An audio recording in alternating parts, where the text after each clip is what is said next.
بسم اللہ الرحمن الرحیم. In the name of Allah, the Beneficent, the Merciful. مختلف اوقات میں نبی کریم صلی اللہ علیہ وآلہ وسلم کی کل 11 یا 12 بیویاں ہوئی ہیں۔ ان میں سے 9 بیویاں زندگی کے اخیر میں آپ صلی اللہ علیہ وآلہ وسلم کے ساتھ موجود تھیں اور 2 یا 3 بیویاں آپ کی زندگی ہی میں وفات پا گئی تھیں، جن کا مختصر تذکرہ کیا جا رہا ہے۔ ام المومنین حضرت خدیجہ بنت خولید رضی اللہ عنہا، نبی کریم صلی اللہ علیہ وآلہ وسلم نے جس وقت ان سے شادی کی تھی ان کی عمر 40 برس اور آپ صلی اللہ علیہ وآلہ وسلم کی عمر 25 برس تھی۔ حضرت ابراہیم رضی اللہ عنہ کے سوا آپ کی تمام اولاد انہی کے بطن سے تھی اور آپ صلی اللہ علیہ وآلہ وسلم نے ان کے جیتے جی دوسری شادی نہیں کی۔ رمضان سن 10 نبوت میں 65 سال کی عمر میں ان کی وفات مکہ میں ہوئی اور انہیں حجون میں دفن کیا گیا۔ ام المومنین حضرت سودا بنت زمعہ رضی اللہ عنہا، یہ اپنے چچا زاد بھائی سکران بن عمرو رضی اللہ عنہ کے نکاح میں تھیں۔ دونوں نے اسلام قبول کیا اور حبشہ ہجرت کی، پھر مکہ واپس آئے اور حضرت سکران رضی اللہ عنہ کا انتقال ہو گیا۔ ان کے بعد شوال سن 10 نبوت میں یعنی حضرت خدیجہ کی وفات کے کوئی 1 مہینہ بعد نبی کریم صلی اللہ علیہ وآلہ وسلم نے ان سے شادی کر لی اور ان کی وفات مدینے میں شوال 54 ہجری میں ہوئی۔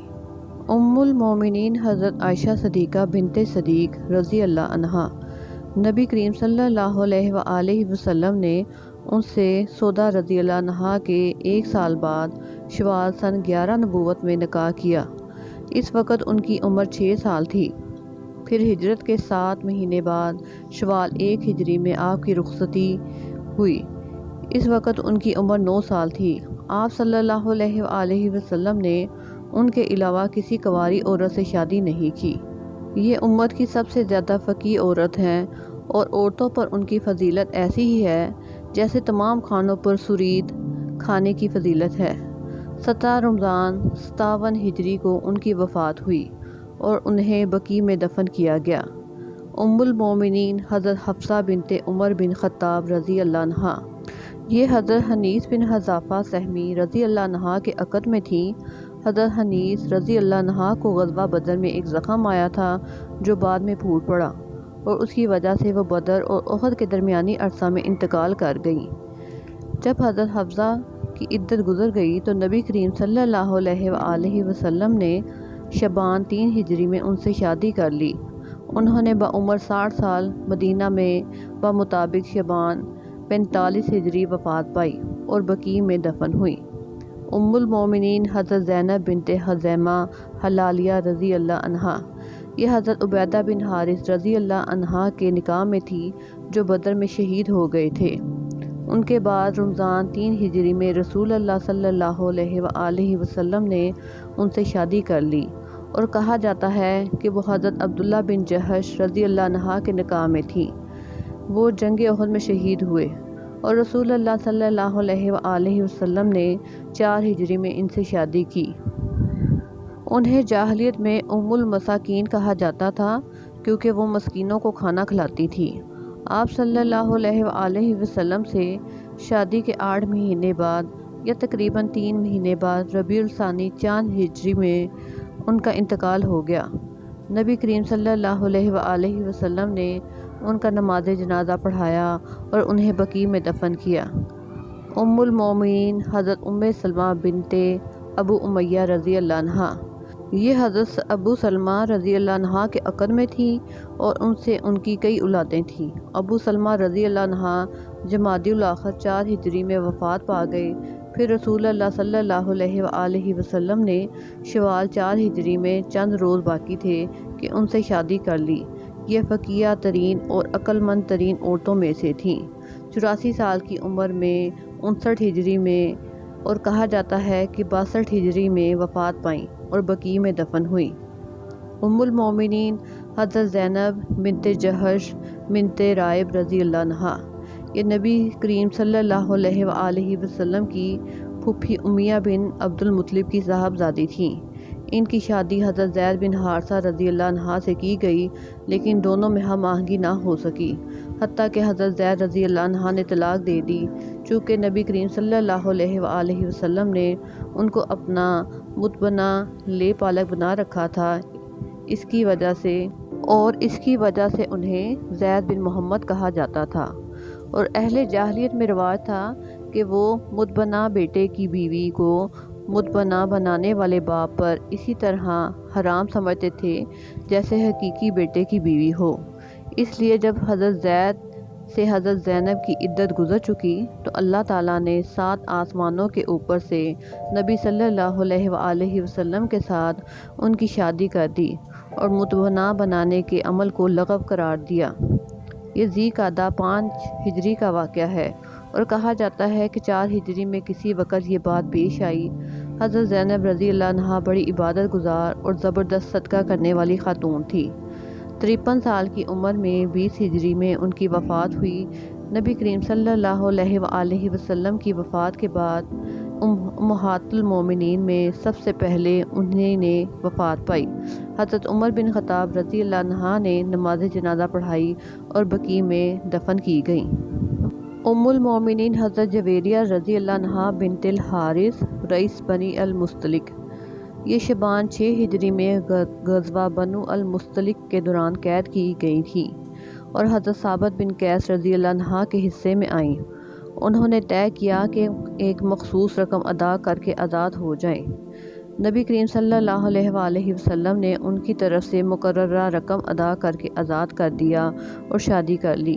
یہ دیکھ کر مسلمانوں نے بنو المستلق کے 100 گھرانے آزاد کر دیے اور کہا کہ یہ لوگ رسول اللہ صلی اللہ علیہ وآلہ وسلم کے سسرالی ہیں، چنانچہ یہ اپنی قوم کے لیے بڑی بابرکت خاتون ثابت ہوئیں۔ 65 سال کی عمر میں ربیع الاول میں 56 ہجری اور کہا جاتا ہے کہ 55 ہجری میں وفات پائیں۔ ام المومنین حضرت ام حبیبہ رملہ بنت سفیان رضی اللہ عنہا، یہ عبید اللہ بن جہش کے عقد میں تھیں، اور جب ان سے حبیبہ پیدا ہوئی تو ان کی نسبت سے ان کی کنیت ام حبیبہ پڑ گئی۔ انہوں نے عبید اللہ کے ساتھ حبشہ ہجرت کی، لیکن وہ وہاں نصرانی ہو کر حالت ارتداد میں ہی وفات پا گیا، مگر ام حبیبہ اسلام پر قائم رہیں۔ جب رسول اللہ صلی اللہ علیہ وآلہ وسلم نے عمرو بن امیہ زمری رضی اللہ عنہ کو نامہ مبارک دے کر نجاشی کے پاس روانہ کیا تو اسے حکم دیا کہ ام حبیبہ کا نکاح نبی کریم صلی اللہ علیہ وآلہ وسلم سے کر دے۔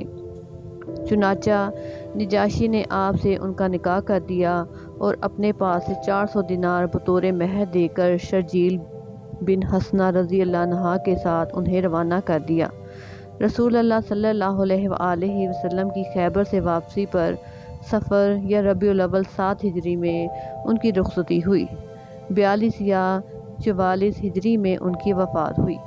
ام المومنین حضرت صفیہ بنت حیی بن اخطب رضی اللہ عنہا، یہ بنو نذیر کی سردار کی صاحبزادی اور بنی اسرائیل میں حضرت ہارون علیہ السلام کی نسل سے تھیں۔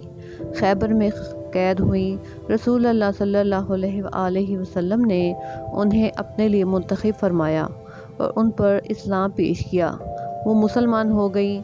آپ صلی اللہ علیہ وآلہ وسلم نے انہیں آزاد کر کے ان سے شادی کر لی۔ یہ فتح خیبر 7 ہجری کے وقت کی بات ہے۔ مدینہ واپس ہوتے ہوئے خیبر سے 12 میل کے فاصلے پر وادی صحبہ پہنچ کر ان کی رخصتی ہوئی۔ 50 ہجری میں اور کہا جاتا ہے کہ 52 ہجری میں اور کہا جاتا ہے کہ 36 ہجری میں ان کی وفات ہوئی اور بقیع میں مدفن ہیں۔ ام المومنین حضرت میمونہ بنت حارث ہلالیہ رضی اللہ عنہا، یہ حضرت عباس رضی اللہ عنہ کی بیوی ام الفضل لبابہ الکبریٰ بنت حارث ہلالیہ رضی اللہ عنہ کی بہن ہیں۔ ان سے رسول اللہ صلی اللہ علیہ وآلہ وسلم نے ذی القعدہ 7 ہجری میں عمرہ قضاء سے احرام کھولنے کے بعد نکاح کیا اور مکے سے 9 میل کے فاصلے پر مقام صرف میں ان کی رخصتی ہوئی۔ ان کی وفات بھی مقام صرف ہی میں 61 ہجری میں اور کہا جاتا ہے کہ 63 ہجری میں اور کہا جاتا ہے کہ 38 ہجری میں ہوئی۔ اور وہیں دفن کیا گیا۔ ان کی قبر ابھی بھی وہاں معروف ہے۔ یہ 11 عورتیں ہیں جو بلا اتفاق رسول اللہ صلی اللہ علیہ وآلہ وسلم کی بیویاں اور امہات المومنین ہیں۔ ان کے علاوہ ایک اور ریحانہ بنت زید رضی اللہ عنہا کے بارے میں اختلاف ہے کہ وہ آپ کی بیوی تھی یا لونڈی تھی۔ یہ بنو نذیر سے تھی اور بنو نذیر کے پاس ایک شخص کے عقد میں تھی۔ غزوہ بنو قریظہ میں قید ہوئیں اور نبی کریم صلی اللہ علیہ وآلہ وسلم نے انہیں اپنے لیے منتخب فرمایا۔ پھر کہا جاتا ہے کہ آپ صلی اللہ علیہ وآلہ وسلم نے انہیں آزاد کر کے محرم 6 ہجری میں شادی کر لی اور وہ ام المومنین قرار پائیں، اور کہا جاتا ہے کہ آپ صلی اللہ علیہ وآلہ وسلم نے انہیں آزاد نہیں کیا بلکہ بحیثیت لونڈی رکھا۔ نبی کریم صلی اللہ علیہ وآلہ وسلم حجۃ الوداع سے واپس آئے تو ان کا انتقال ہو گیا۔ آپ صلی اللہ علیہ وآلہ وسلم نے بقیع میں ان کو دفن فرمایا۔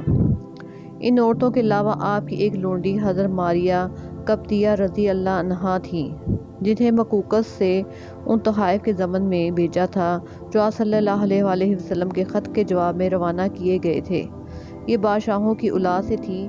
انہیں رسول اللہ صلی اللہ علیہ وآلہ وسلم نے اپنے لیے خاص فرمایا اور ان کے بطن سے حضرت ابراہیم رضی اللہ عنہ پیدا ہوئے 16 ہجری میں، اور کہا جاتا ہے کہ محرم 15 ہجری میں انہوں نے وفات پائی اور بقیع میں دفن ہے۔